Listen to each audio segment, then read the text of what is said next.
Queridos, abra a sua Bíblia em Salmos 37, a partir do verso 1.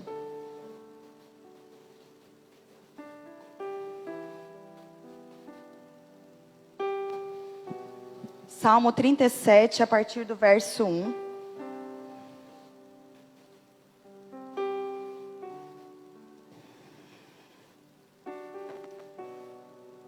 Todos estão lá?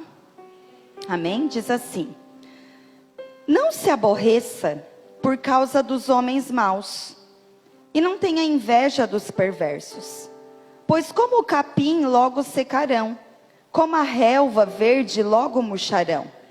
Verso 3: confie no Senhor e faça o bem, assim você habitará na terra e desfrutará a segurança. Verso 4: deleite-se no Senhor, e Ele atenderá aos desejos do seu coração. Entregue o seu caminho ao Senhor, confie nele e Ele agirá. Ele deixará claro como a alvorada que você é justo, e como o sol do meio-dia que você é inocente. Descanse no Senhor e aguarde por Ele com paciência. Não se aborreça com o sucesso dos outros, nem com aqueles que maquinam o mal. Evite a ira e rejeite a fúria. Não se irrite, isso só leva ao mal, pois os maus serão eliminados, mas os que esperam no Senhor receberão a terra por herança. Amém? Bota a mão no seu coração. Pai, essa é a tua palavra, Senhor. Eu peço que o Senhor venha e ministre, Senhor Deus, aquilo que o Senhor quer falar aos nossos corações essa noite. Pai, que não seja eu aqui, mas que seja o Senhor falando através de mim. Que eu possa ser um canal limpo, para que o ensino, a instrução vinda do teu Espírito flua e penetre em corações que são terra boa, aonde a tua palavra irá prosperar. Em nome de Jesus, Pai, eu te louvo e te agradeço. Amém. Amém, queridos. Gente, eu quero lhes fazer algumas perguntas. Deus tem colocado perguntas para eu fazer nesses últimos tempos. Pensa aí, qual é o seu maior desejo?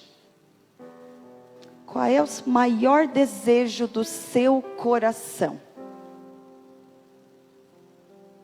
Aí, eu quero perguntar se você já pensou, olhando para a sua vida, para as coisas que você tem vivido, para as dificuldades, circunstâncias, se você já pensou, o que eu estou fazendo de errado? Você já parou para se questionar?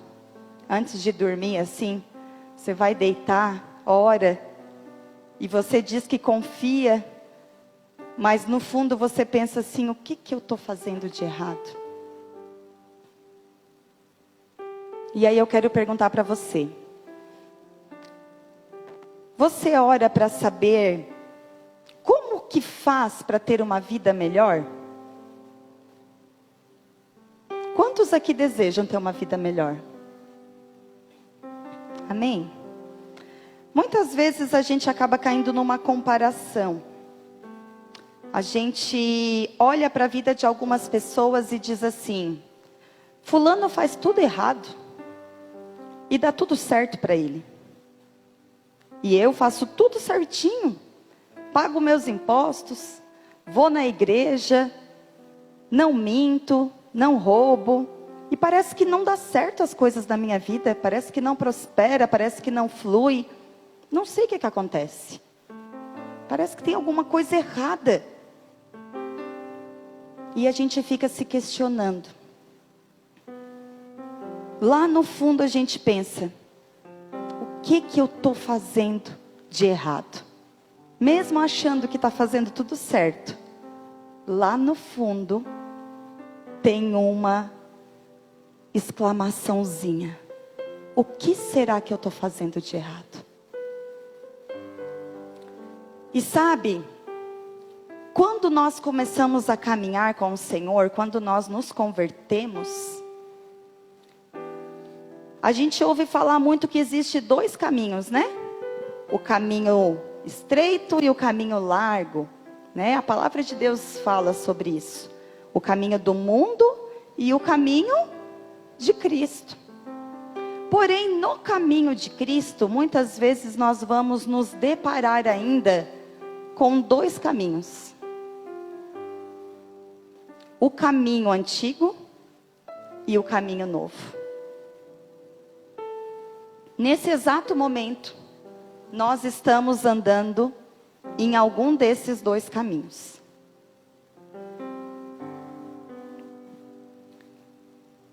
E como que isso funciona? Um caminho é, você decidiu que aquilo que você mais deseja está ao seu alcance. E você vai descobrir o que você tem que fazer para alcançar. Você vai cumprir todos os princípios, você vai dizer tudo que a pastora diz, tudo que o líder de célula diz. Você vai ser ali obediente, porque você sabe o que você quer. O que você quer é isso. Então você vai descobrir o que é o caminho que leva a isso. Eu quero B, então eu vou descobrir o que é o A, que me leva até o B. Amém? Eu estou indo devagar para vocês conseguirem processar tudo, amém? Só não vão dormir, irmãos. E o outro caminho é quando você compreendeu que aquilo que você mais deseja está além do seu alcance. Você não consegue fazer por esforço próprio, com o seu braço, para alcançar aquilo que você mais deseja. E o que você mais deseja é Deus. Nada mais do que Deus. Nem todas as suas bênçãos irão satisfazer o seu coração. Confrontante, né?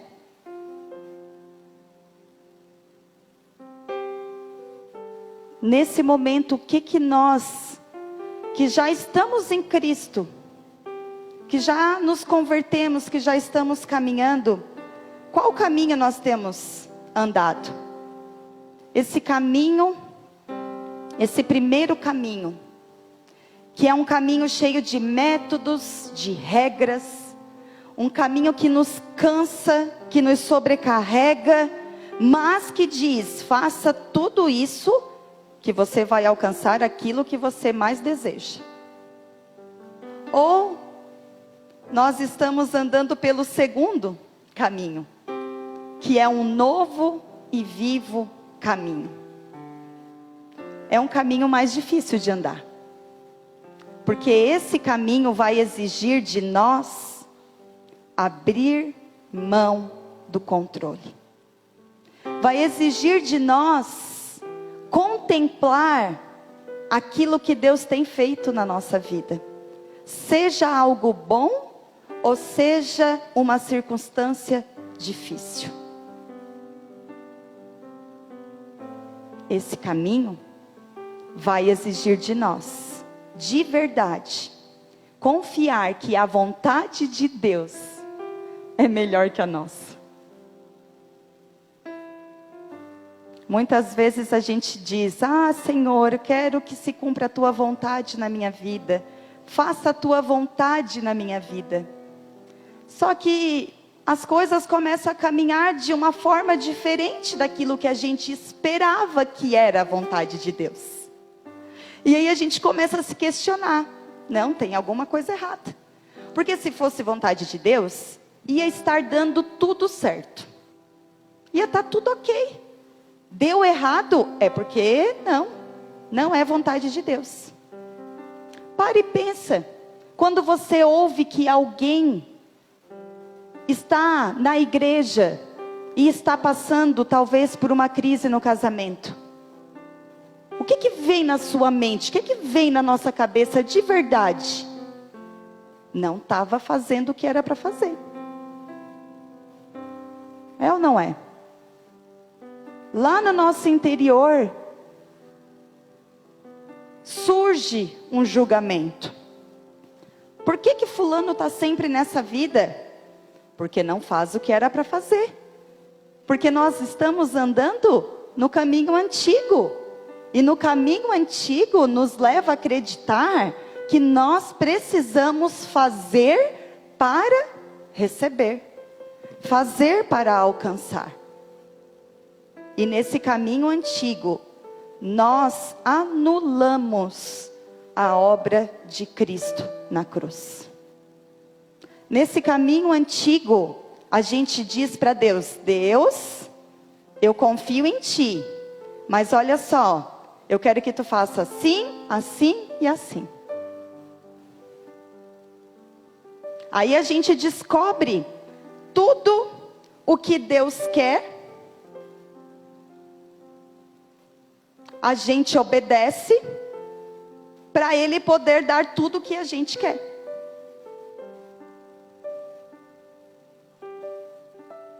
Esse caminho é antigo. Aí a gente ora, porque a Bíblia diz que quando a gente pede, a gente recebe. Então o que me motiva a orar é a promessa, o receber. Esse caminho é antigo. Orar faz parte do novo caminho. Mas muitas vezes as orações que nós estamos fazendo, a motivação que nos leva a orar, faz parte do antigo caminho. Vocês estão entendendo? O novo e vivo caminho é um caminho de liberdade, de amor e de perdão.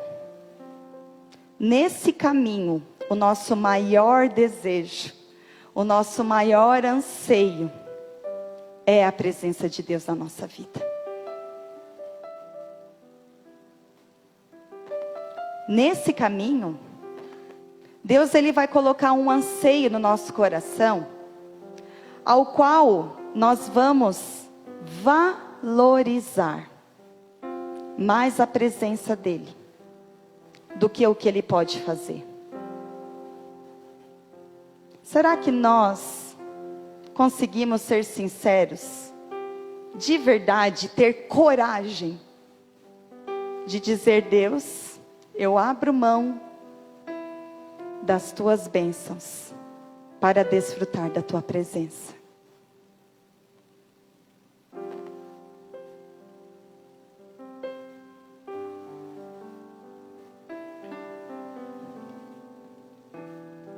Não há nada que a gente possa fazer.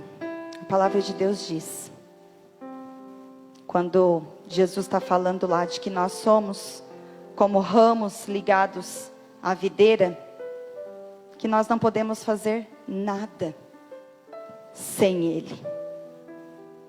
Tudo que nós fazemos sem o Senhor é vazio.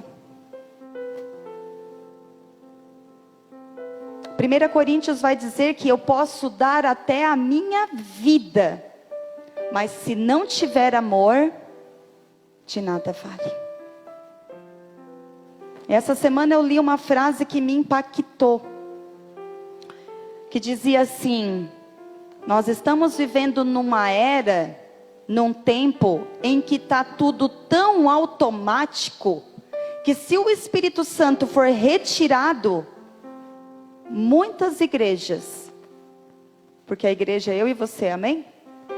Não vão nem perceber que ele foi retirado. E aquilo ali trouxe um temor tão grande no meu coração. Eu disse: Senhor, não me deixa fazer nada sem a tua presença. Não me deixa me mover, não me deixa me endurecer, o meu coração se endurecer a ponto de não estar sensível à tua voz e à tua presença. Porque os métodos, eles vendem muito. Se você for procurar no YouTube quais são os vídeos mais pesquisados, são como fazer tal coisa. Os livros que mais vendem são 5 passos para isso. 3 regras para aquilo. Métodos. Métodos. E os métodos, eles nos levam para o nível de fazer tudo automático. Nós temos conversado com muitas pessoas e fica muito, mas muito claro saber quem tem vida com Deus, quem está na dependência de Deus, quem não está querendo fazer para ser reconhecido, mas que tem direção de Deus e diz: eu não vou fazer nesse momento, porque eu entendo que eu preciso primeiro avançar no conhecimento de Deus, de quem Ele é na minha vida. E aí, isso traz uma alegria no nosso coração, em saber que as pessoas estão entendendo. Não é sobre o fazer, não é sobre os métodos, é sobre ser. Nós temos nos reunido, e toda reunião eu falo: nós somos o alvo de Deus. De nada adianta estar aqui ministrando a palavra se eu não estou sendo alcançada pelo amor de Deus. De nada adianta estar aqui cantando, tocando um instrumento, se você não está sendo alcançado pelo amor do Pai. Você está se enganando. Eu vou estar me enganando. O Pai, Ele não quer funcionários. Ele quer filhos. Filhos que amem a sua presença. Filhos que não negociam. Filhos que estão dispostos a fazer renúncias para ter a presença do Pai. Só que nós somos ensinados a andar no caminho antigo. Nós procuramos métodos para ter uma vida melhor, um casamento melhor, métodos para empreender, métodos de avançar, métodos de crescer, vários métodos, né? E qual é o problema disso? O problema disso é que todo método se torna um senhor na nossa vida. Nós ficamos refém daquilo. E na sua mente, se você não cumprir exatamente o que o método está dizendo, você não vai alcançar aquilo que você quer. E o método passa a dominar você. Você começa a ficar escravo daquilo ali. Eu tenho que fazer assim, e tem que ser assim, e tem que ser assim. Você entra numa panela de pressão. E aí você quer alcançar algo, não é? E aí você passa então a se dedicar a alcançar aquele algo. E aquele algo se torna um ídolo no nosso coração. O que eu quero? Eu quero um casamento, eu quero um marido. Eu quero uma esposa. E aí muitas vezes nós pegamos o cônjuge e colocamos no lugar que era para ser de Deus. Agora o cônjuge é o responsável pela minha felicidade. O cônjuge é responsável por me fazer feliz, satisfeita. E aí nós começamos então a venerar, a adorar a bênção que você recebeu, a bênção que eu recebi. Às vezes é um filho, às vezes é uma empresa, às vezes é um título, um cargo. Não, porque eu sou isso. Eu sou tal coisa. O nosso maior título é de filhos de Deus. Eu estou aqui, pastora. Eu estou. Mas o que eu sou é filha de Deus. Eu estou mãe na minha casa. Eu estou mãe no meu casamento. Esposa no meu casamento. Mas o que eu sou, o que me define, é a minha paternidade, a minha origem. Filha de Deus. O que te define, o seu maior título, o seu maior valor, está em ser filho e filha de Deus.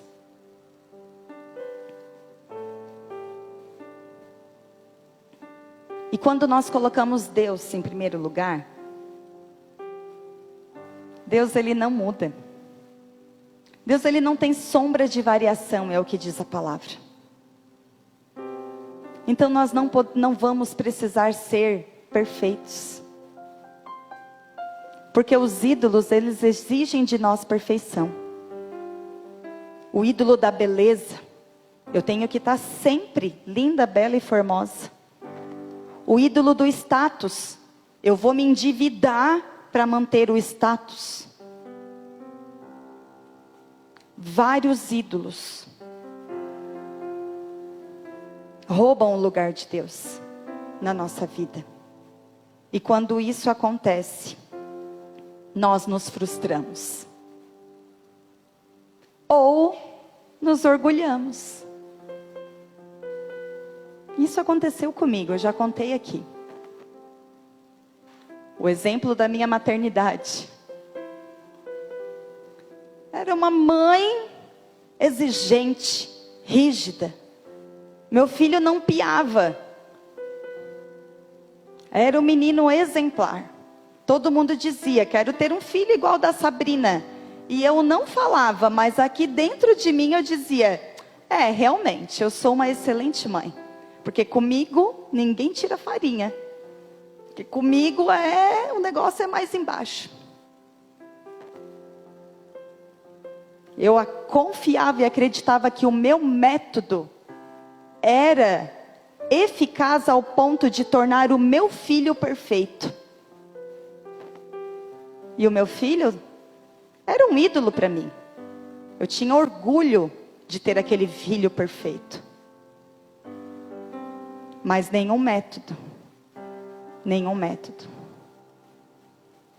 é capaz de ser superior à soberania de Deus. E a soberania de Deus, ela vai sim, muitas vezes nos permitir passar por aflições. Frustrar os nossos métodos. Frustrar os nossos planos. Nós vamos nos frustrar. Porque chegou um momento que eu me frustrei. Meu filho não parou, deixou de ser perfeito. E eu disse, mas como assim? O que está acontecendo? E eu fui para o confronto com ele e disse, tu não pode ser assim, porque tu é filho da Sabrina. Oi?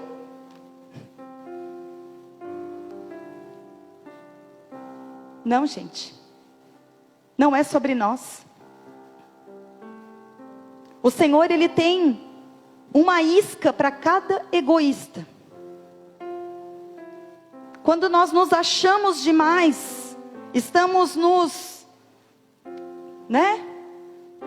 crescendo, nos orgulhando demais.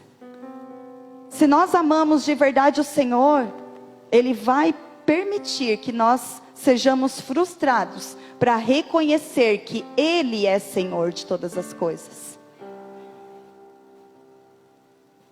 E talvez você está passando por algo na sua vida, a qual você tem se questionado.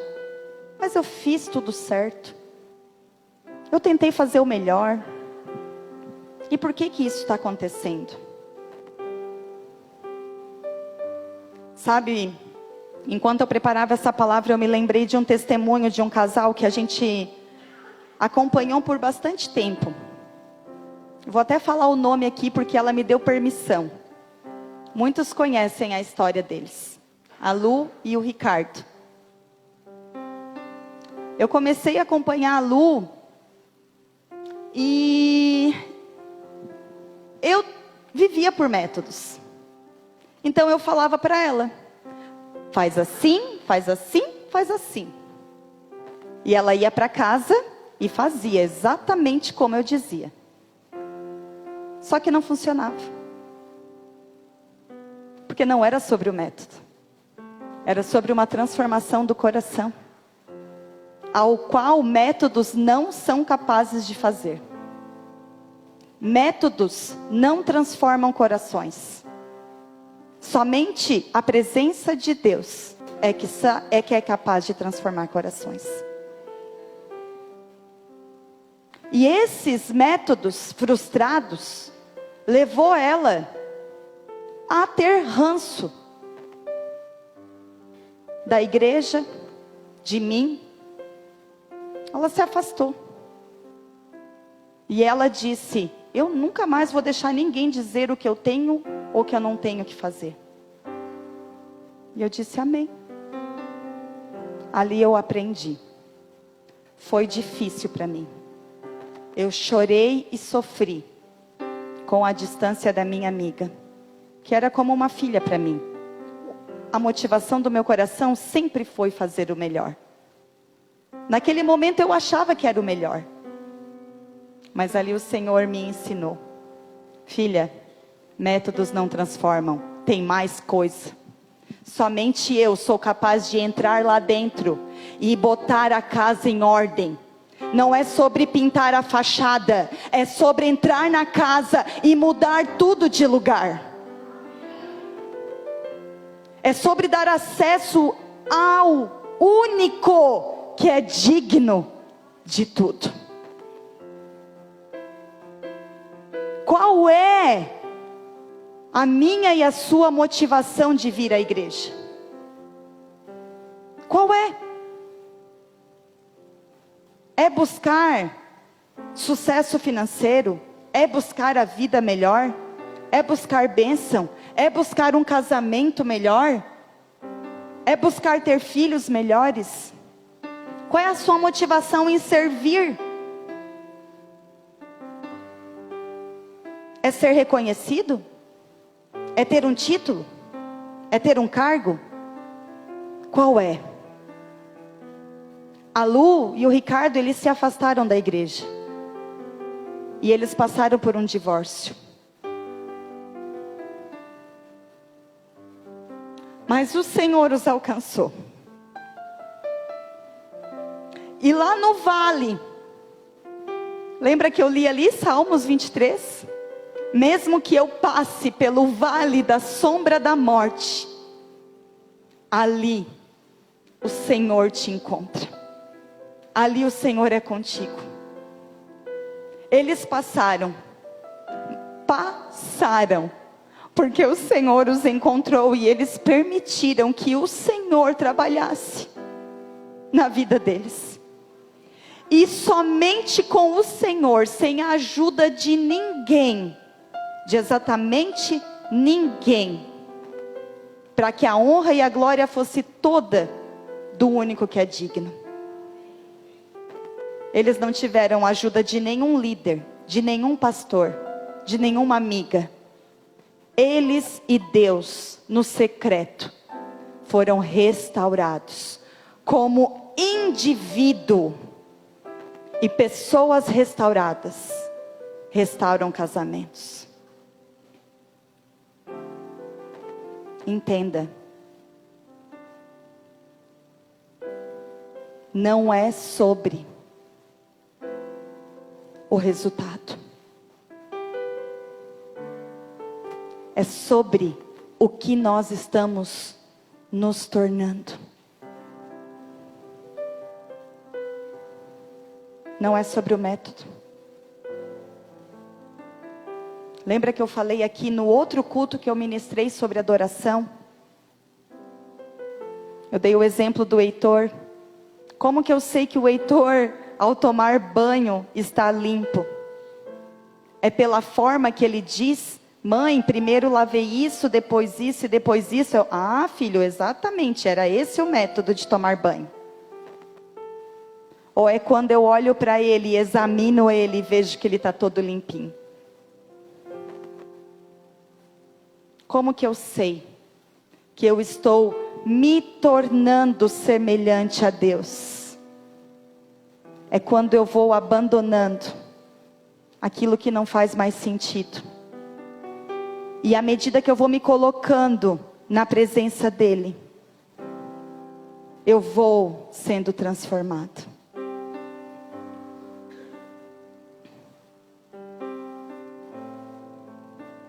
O Pai, Ele tem muito mais para nós do que os presentes.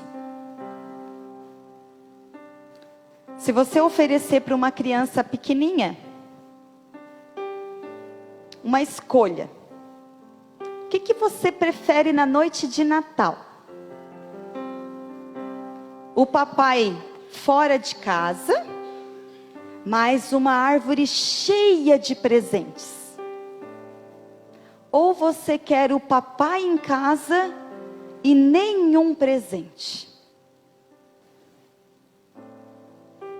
A criança talvez vai escolher os presentes. Sabe por quê? Porque só os que alcançaram a maturidade sabem dar mais valor à bênção da presença do que à bênção dos presentes.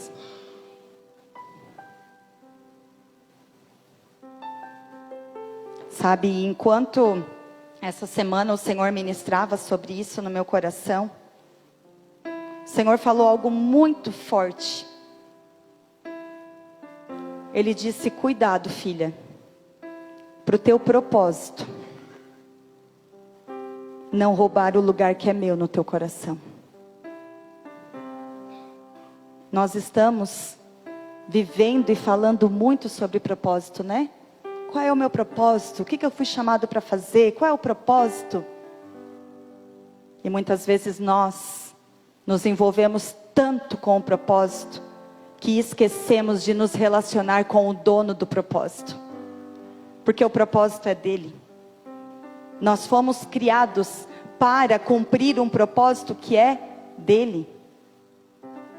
Nós somos apenas meros instrumentos nas mãos do Pai. Amém. Eu quero convidar o louvor para subir até aqui. É uma palavra bem curta mesmo, para nos levar a refletir. É tempo de nós deixarmos de parecer ser e realmente ser de verdade. Quando Deus prometeu um filho para Abraão, Abraão achava que não teria aquele filho, porque ele já era avançado em idade. A sua mulher era estéril. Mas Deus foi fiel mesmo assim. Ele disse que ele seria pai de nações. E ele deu para ele um filho, que seguiria então a promessa.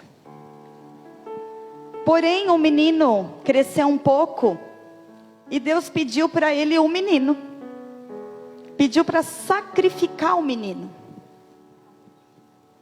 E ele, como era amigo íntimo de Deus, ele subiu o monte com o menino, com a lenha, e disse: vou ali adorar o Senhor.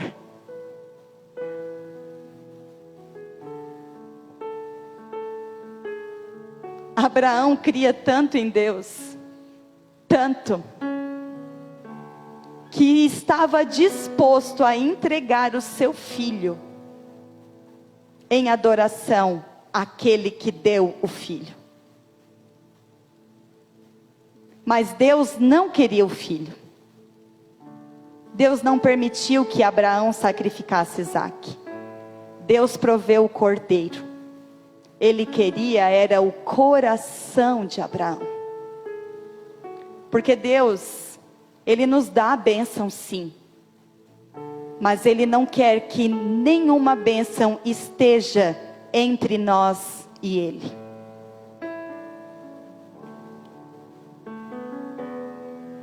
O que mais importa? A bênção? A conquista? O título?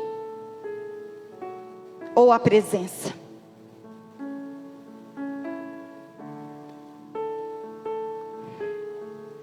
Qual de verdade é a finalidade da nossa vida? No final da vida, o que vai contar? O casamento bem-sucedido? O empreendimento? A conta bancária? Tudo isso vai ficar. E tudo isso é importante, é lícito, entenda. Não é errado, mas precisa ser secundário. Em primeiro lugar, busque o reino de Deus e a sua justiça. As demais coisas serão acrescentadas. Não permita que nada que você recebeu de Deus, marido, esposa, casamento, filho, empreendimento, dinheiro, fama, negócio, título, cargo, dom, talento, ocupe o lugar de Deus na sua vida. Eu quero convidar você a baixar sua cabeça. E eu quero que você responda aí para você. Você está disposto a entregar para Deus algumas coisas que Ele tem te dado? Algumas bênçãos que Ele tem te dado, mas que tem te afastado dEle? Essa é uma noite de alinhamento, queridos. Nós estávamos aqui ministrando, eu fiz várias ministrações sobre princípios. E o Senhor veio e disse: filha, os princípios eles são importantes. A obediência ela é importante. Mas não pode ser um método. O mundo está cheio de métodos. E quando nós vamos para o Senhor, nós não podemos agora usar o método evangélico.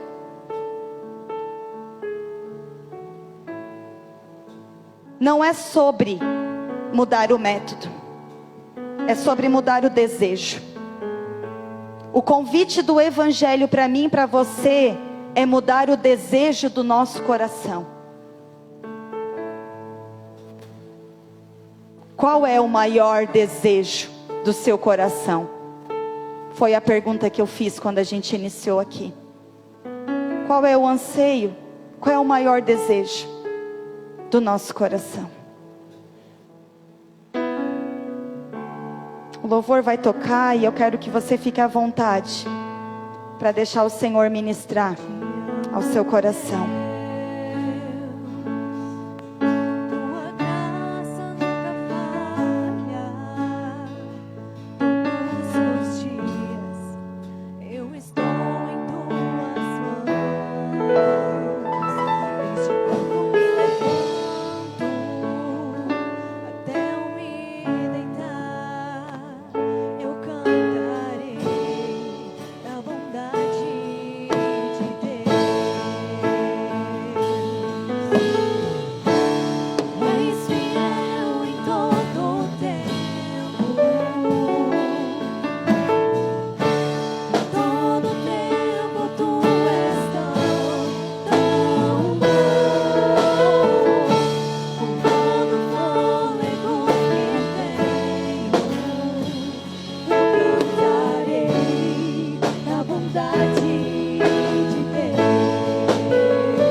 com todo o seu coração.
Aleluia, cante.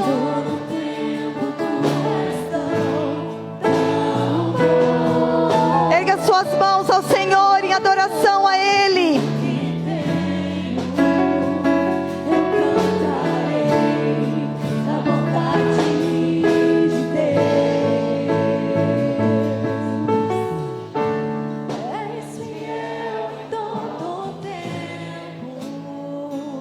Aleluia, cante. Todo tempo tu és tão bom, com todo fôlego que tenho, eu cantarei da bondade de Deus. Aleluia, Senhor.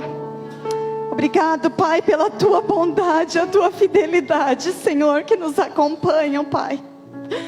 Ah, Senhor, essa noite nós queremos render o nosso coração a Ti.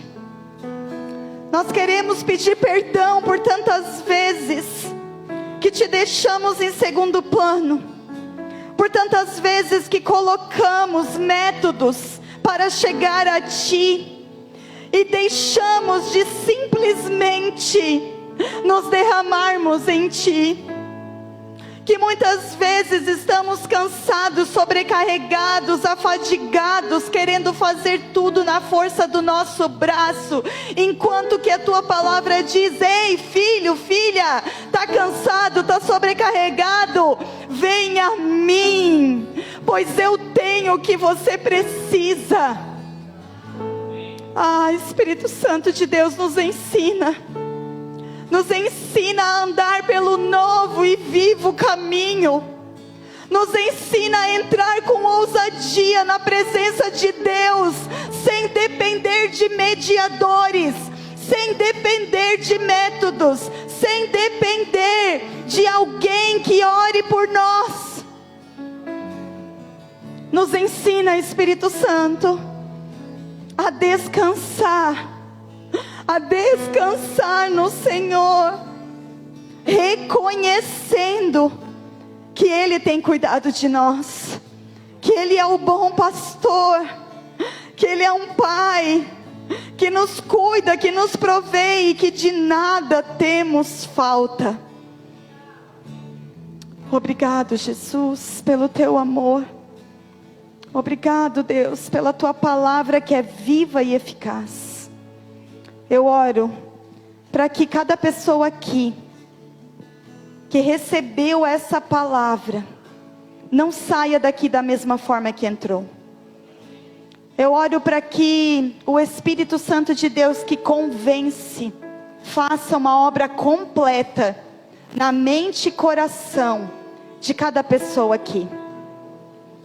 Eu oro para que o anseio do nosso coração seja a presença do Pai e não as bênçãos do Pai. O Pai vai nos dar bênção porque Ele tem prazer em satisfazer o desejo do coração dos filhos.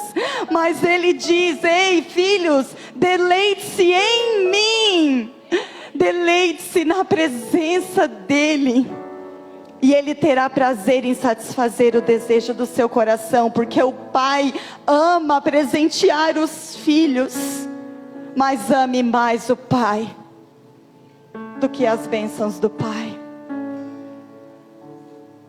Coloca a mão aí no seu coração. Pai, nós te louvamos por essa noite. Te louvamos, Pai, por essa oportunidade que tivemos aqui de alinhar o nosso coração com teu coração. Te louvamos, Deus, por esse momento, essa oportunidade que tivemos de render louvores e graças a Ti, Senhor. E eu oro para que cada pessoa aqui vá para casa com alegria no seu coração, com contentamento. Vá para casa andando já no novo e vivo caminho, que descansa, que desfruta, que é leve, que não fica no controle, mas que confia que tem um Pai que está no controle de todas as coisas. Em nome de Jesus eu oro. Amém. Amém, irmãos. Glória a Deus. Você foi abençoado? Amém. Então eu quero convidar você, o louvor vai tocar aqui. Vamos ter um momento de comunhão? Abraça aí o seu irmão, declare uma palavra de bênção na vida dele. Abraça aí umas 10 pessoas e vá para casa abençoado, amém?